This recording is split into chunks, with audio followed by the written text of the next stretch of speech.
This interview is part of our Road to IGF series. You can find the rest by clicking here. MINITTAKE as a grand adventure across a sprawling world, and breaks it into 1-minute chunks, having players find secrets, defeat bosses, and delve through dungeons on a tight time limit.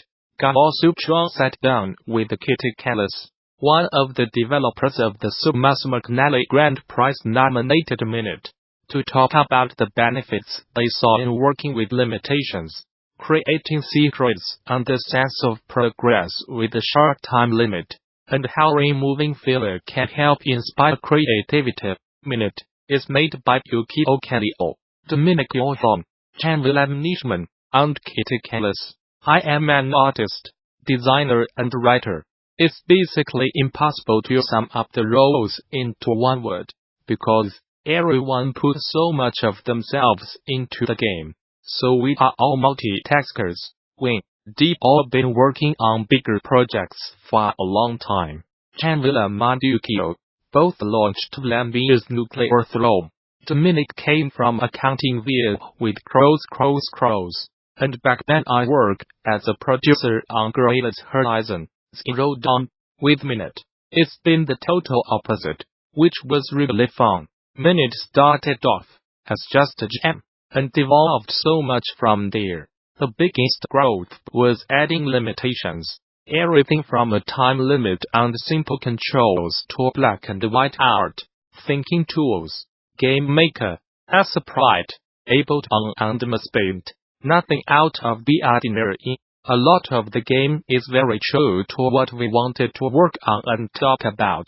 Whether it's stress or taking the time to play with your dog, thinking it's nearly impossible to not get something original if you do things that way. Minute's rule of thumb was no filler. Each and every puzzle is unique. You might think inspiration would run dry that way, but it's completely the opposite. It helped shine a light on the creative side. Progression is made 1 minute at a time.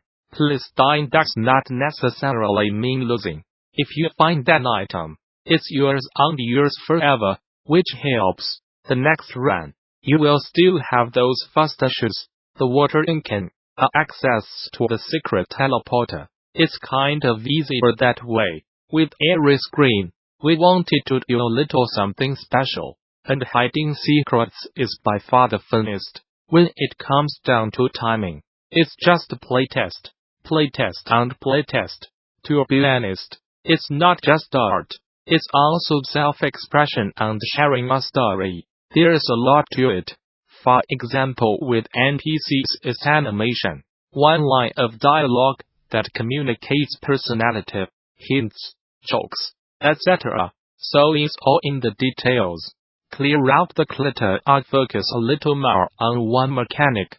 How do you make it fun? How can you make it smart and still make it look unique? Because let's face it, you can always scope up. Update. Devotion has now been fully removed from Steam, and developer Red Candle Games has shared a statement explaining that the decision to take the game down was the result of technical issues that cause unexpected crashes and among other reasons. The statement, translated by the team and posted on Facebook, also says that the breather will allow for a chance to ease the heightened pressure in our community that sprung up in the past few days and give the team time to comb over the rest of the game's assets, to ensure no other ill-intended assets were left in the game. What started out as review bombing of Red Candle Games, Devotion has escalated over the weekend, and the Taiwanese developer has issued yet another statement and apology in hopes of calming the situation. According to Eurogamer, the issue stems from a small art asset used in-game.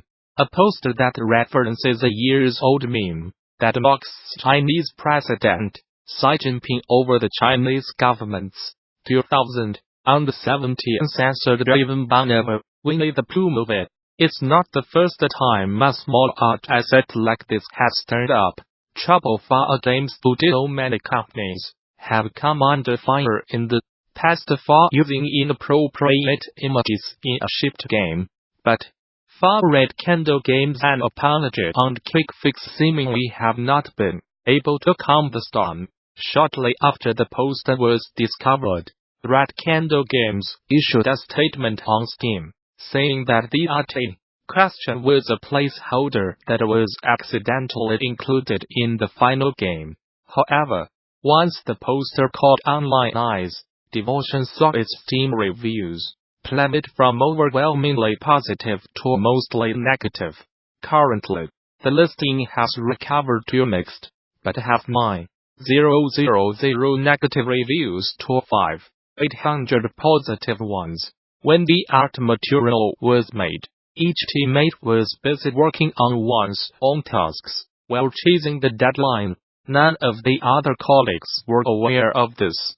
It was until we received a private report made by a player on February 21st that we realized what was exactly written on that art material. Upon learning of this, we immediately replaced the art material within an hour, reads Red Candle Games' second statement on the matter. This is not what we visioned for, but unfortunately the damage has been made. For that, we take full responsibility. We deeply regret and are awfully sorry for the sensitive art material, and that when the incident first came out, we failed to put ourselves into your position. While the fallout started as review bombing, the situation has escalated.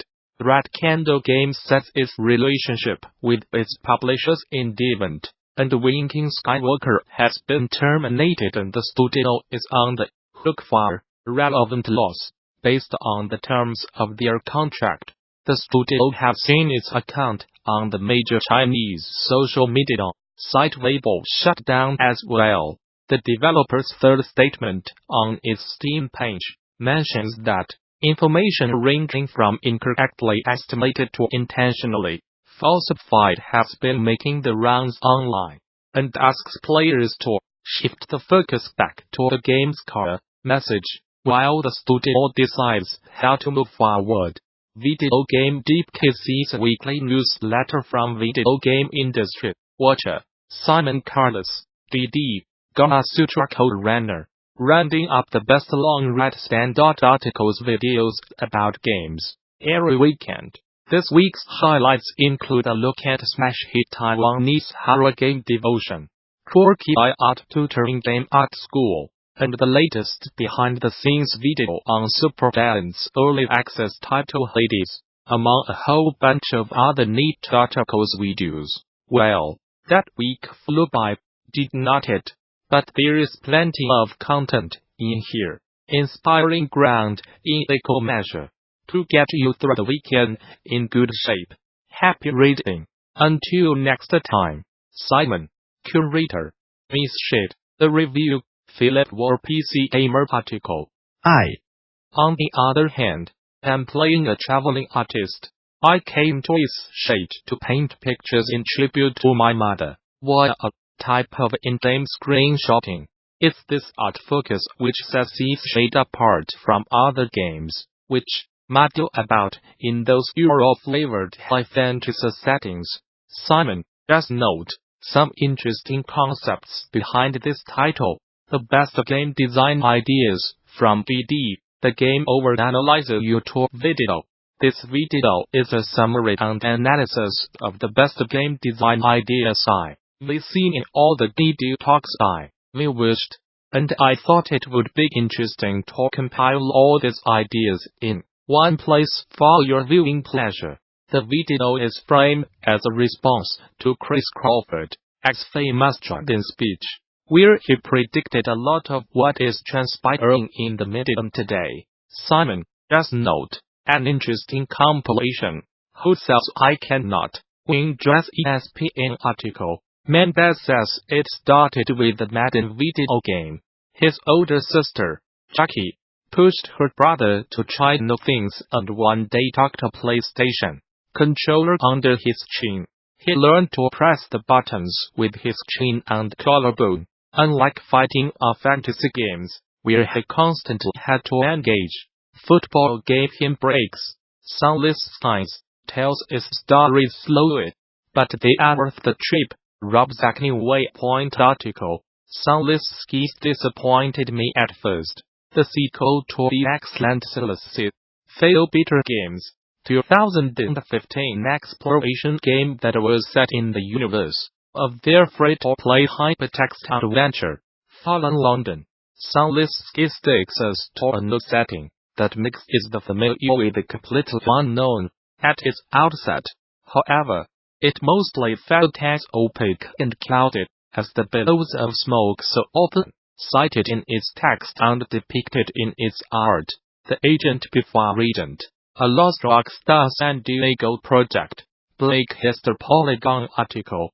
Before Chatton got on stage, though, a different Rockstar studio, Rockstar San Diego, had its own version of Agent, a project that was full of ambition and different philosophies. A PlayStation 2 X-Generation project that some at the studio thought would be the next big release from Rockstar.